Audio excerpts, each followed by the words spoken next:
Hello everyone, welcome to Learnify Brainloom. I am Shomi Basu, your teacher. On this channel, we will learn subjects like English and SST in a simple, clear and interesting way so that you all can understand the lessons and feel more confident in your studies. In today's class, we will begin the chapter A Letter to God from your class 10 first flight book. We will get to know the story and some important ideas of the lesson. So let's start the chapter. Before starting the chapter, two important questions for you all. Have you ever prayed to God for something very important? Obviously, all of us have done that. If you could write a letter to God, what did you ask for? Just think about the questions about the answers, and all of you can answer this in the comment boxes. Before sharing the story, let's point out two important things from the story. The main focus of the story is on faith and kindness. The characters here are Lencho, a poor farmer, along with his family. On the other hand, we have the postmaster along with his staff from the post office. This story is about a poor farmer named Lencho who lives with his family in a small house on the top of a hill. Lencho depends completely on his crops, that is corn, for his livelihood. One day, what happened? On seeing dark clouds in the sky, he expected rain as his fields really need water. Finally, it started to rain. Lencho was very happy. His family was very happy for the crops. But suddenly, everything changed. The rain turns into hailstones. This is one of the event, or you can tell one of the main incident of the story. You all have know what are the hailstones are. Just think how Lencho felt at that moment. The hailstorms destroyed his whole field. All of Lencho's crops were ruined. The crops to him and his family was like new coins.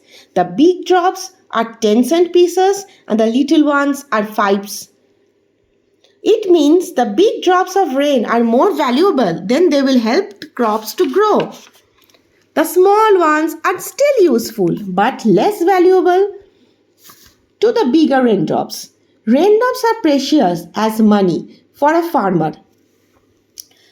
Lencho had described the devastation. Less than the plague of the locust could have left something, but the hailstorms has taken away all his crops. Lencho and his family feel very sad because their only source of food and income has been destroyed. But Lencho has one thing. He has strong faith in God. He believes that God will surely help him. This faith gave him some idea. The idea of writing a letter to God.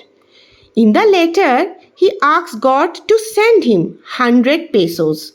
So what are pesos? Pesos is a currency of several Latin American countries.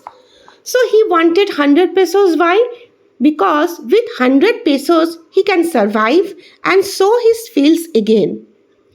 The postman finds the letter and shows it to the postmaster. Everyone was shocked. The postmaster was surprised but also moved by Lencho's faith in God. He was also a kind man, as we will do the character assassination of Lencho and postmaster at the end of the chapter. To keep Lencho's faith alive, he collects money from his employees and friends. Together, they manage to collect only 70 pesos and he sends it to the Lencho in the name of God. When Lencho receives the money, instead of feeling grateful, he becomes angry because the amount is less than what he asked for. So he asked for 100 pesos, but he has got 70 pesos, obviously less than what he wanted. He believes that God sent the money, but the post office employees, as described as a bunch of crooks or wicked persons, must have taken the rest. He again immediately went to the counter of the post office to write another letter to God. The postmaster opened the letter and was astonished to see that Lencho has written to God the rest of the pesos to him directly rather than through the post office employees, as he believed that the employees there are a bunch of crooks. The story here ends with a touch of irony because the people who actually helped Lencho, that is the postmaster and the other employees, were the ones he suspected only. Due to his faith on God, Lencho didn't able to identify the people around him was also good and helping him rather than the God. The main message of the story is what? It is that faith is powerful, but we should also recognize the kindness and help of the people around us. That's all for today's explanation. In the next video, we will discuss important points like the character assassination of Lencho and the postmaster, along with some probable important questions with the answers. If you found this video helpful, don't forget to like, share and subscribe to Learnify Brainloom for more easy explanations. Thanks for watching the video.